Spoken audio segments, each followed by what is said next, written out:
अभी तुम यहाँ बैठ जाओ, मैं बाहर जूते उतार कर आता हूँ। पर वो जैसे ही बाहर जाने को हुआ कि लिली फिर कूदकर उसके पैरों के पास मंडराने लगी।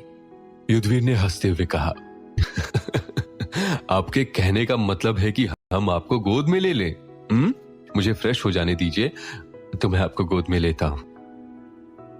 युद्धवीर बाहर गया और जूते उतारकर अंदर आने लगा। तब उसने देखा कि लिली उसके पास नहीं है। उसने बाहर झांकते हुए देखा और लिली को आवाज दी, लिली, कम इनसाइड बेबी। लेकिन लिली युद्धवीर की बात सुन नहीं रही थी। वो बाहर रखे हुए युद्धवीर के जूते के आसपास अभी भी गोल गोल घूम रही थी और उसे चाटती जा रही थी। जब युद्धवीर के कई बार बुलाने के बाद भी लिली अंदर नहीं आई तो युद्धवीर का माथा ठनका। उसने बाहर जाकर देखा तो लिली जूते के पास से हटने का नाम ही नहीं ले रही थी। युद्धवीर जूते के आसपास देखने लगा लेकिन वहां कुछ भी नहीं था। लिली म्याऊ म्याऊ करती हुई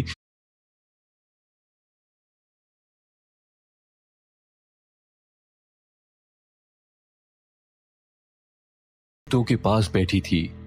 युद्धवीर ने ध्यान से जूतों को देखा और हाथ में लिया तो जूतों के नीचे एक अजीब तरह का काला चिपचिपा लिक्विड लगा हुआ था। वो जूते हाथ में लेकर देखने और सूंघने की कोशिश कर रहा था कि ये है क्या, लेकिन जूतों को करीब लाते ही उसे अजीब सा महसूस हुआ।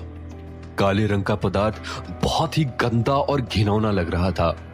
वो जूते लेकर बाहर चला गया और पानी के पाइप से जूतों को जैसे ही धोया वो काला पदार्थ पतला होकर बहने लगा और तब उसका गाढ़ा कालापन लाल रंग में बदल चुका था।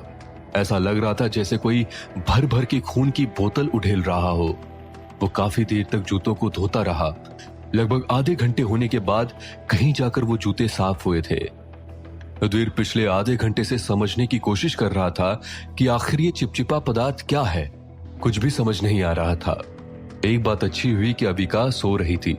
युद्धवीर को इस बात की शांति थी कि अबिका के जागने से पहले ही उसने जूते साफ करके अंदर रख दिए थे और जाकर लिली को साथ लेकर बेडरूम में सो गया। दूसरे दिन सुबह 6:30 बजे की कॉफी अबिका युद्धवीर साथ पी रहे थे। अबिका ने युद्धवीर से सवाल किया, युवी, कैसा रहा तुम्हारा वो काम जो करने गए थे?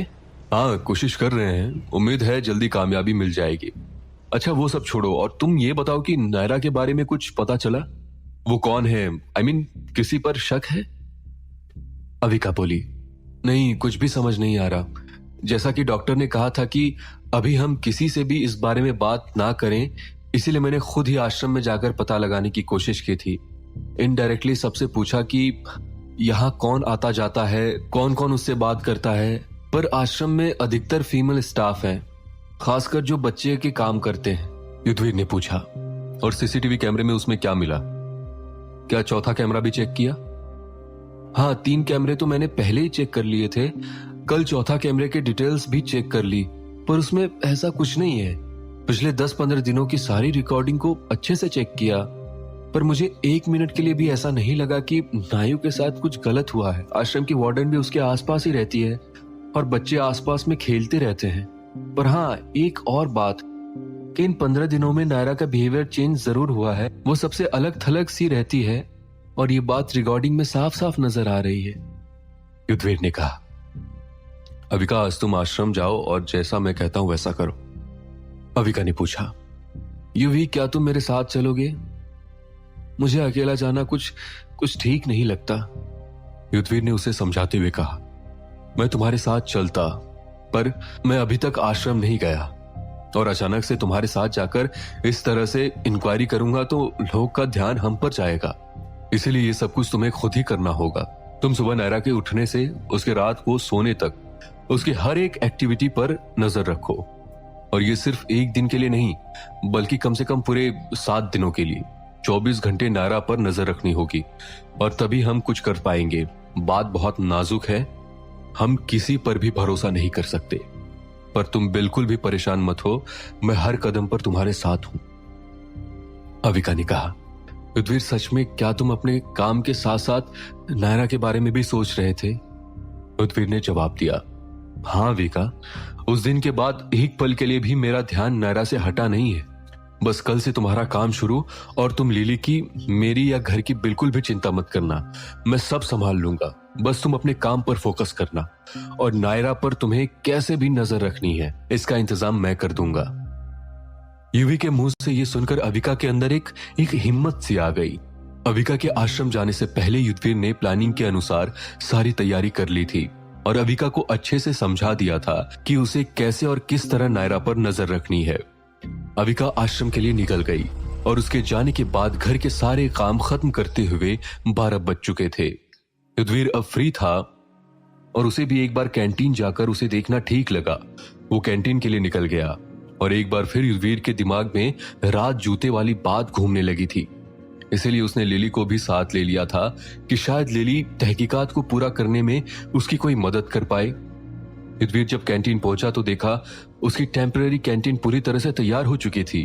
वहां पर स्नैक्स के साथ ही और भी कई तरह के आइटम्स रखे जा चुके थे ताकि कैंटीन पर स्टूडेंट आना शुरू कर दे और कोई किसी तरह का शक ना कर सके।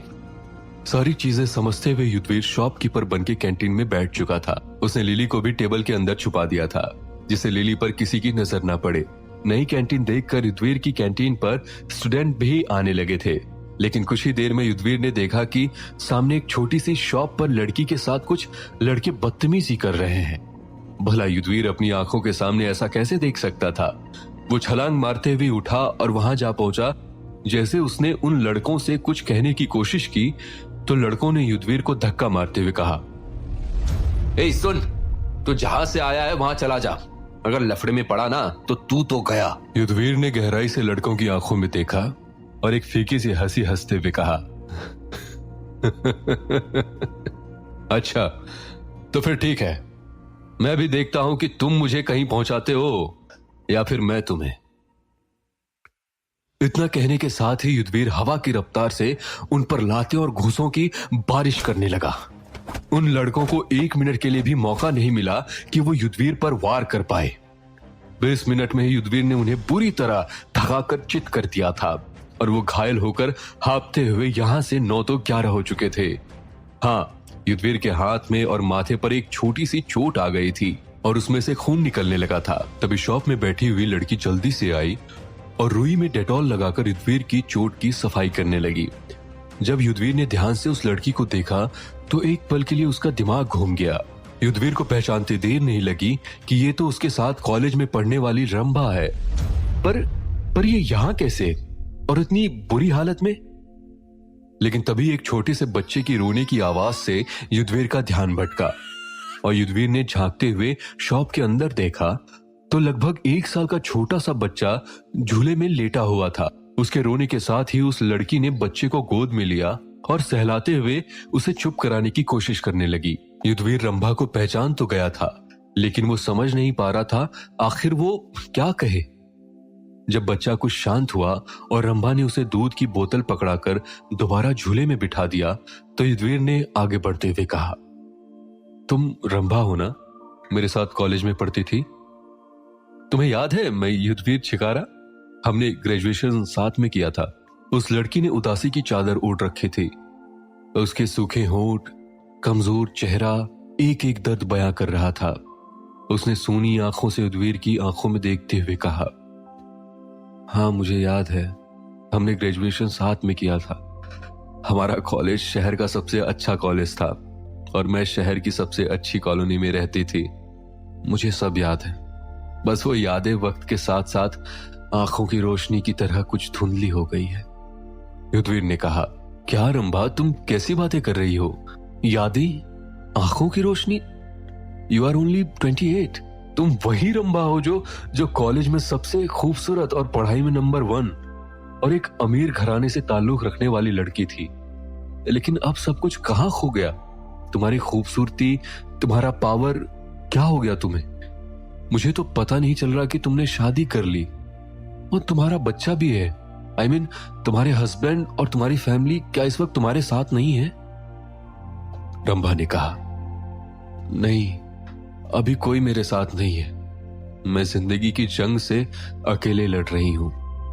युद्धवीर ने पूछा, और ये लड़के कौन थे जो इस वक्त इस तरह से तुम्हें परेशान कर रहे थे? रंभा बोली, मैं तो उन्हें नहीं जानती, बस अपना खर्चा उठाने के लिए मैंने ये छोटी सी दुकान खोल रखी है। युद्धवीर, तुम तो जानते हो ना, सब लोग अकेली लड़की को देखते हैं तो भूखे भेड़िए की तरह उस पर टूटने की कोशिश करते हैं। मुझे कैंटीन खोले हुए यहाँ 1 साल हो गया है और इस 1 साल में ये लड़के जान चुके हैं कि मेरे साथ, मेरे आगे पीछे इस छोटे बच्चे के अलावा और कोई नहीं है। इसलिए ये आए दिन मुझे परेशान करने यहाँ चले आते हैं। और तो और कई बार मेरी शॉप को भी इन लोगों ने नुकसान पहुंचाया है। ये चाहते हैं कि मैं उनकी बात मानूं। ये कहते हुए वो फूट फूट कर रोने लगी।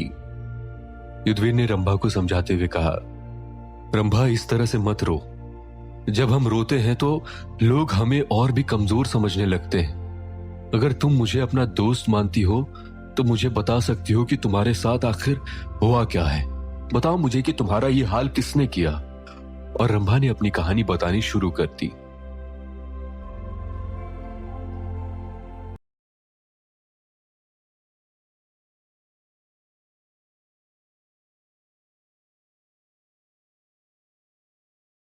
अभी तुम यहां बैठ जाओ, मैं बाहर जूते उतार कर आता हूं। पर वो जैसे ही बाहर जाने को हुआ कि लिली फिर कूदकर उसके पैरों के पास मंडराने लगी।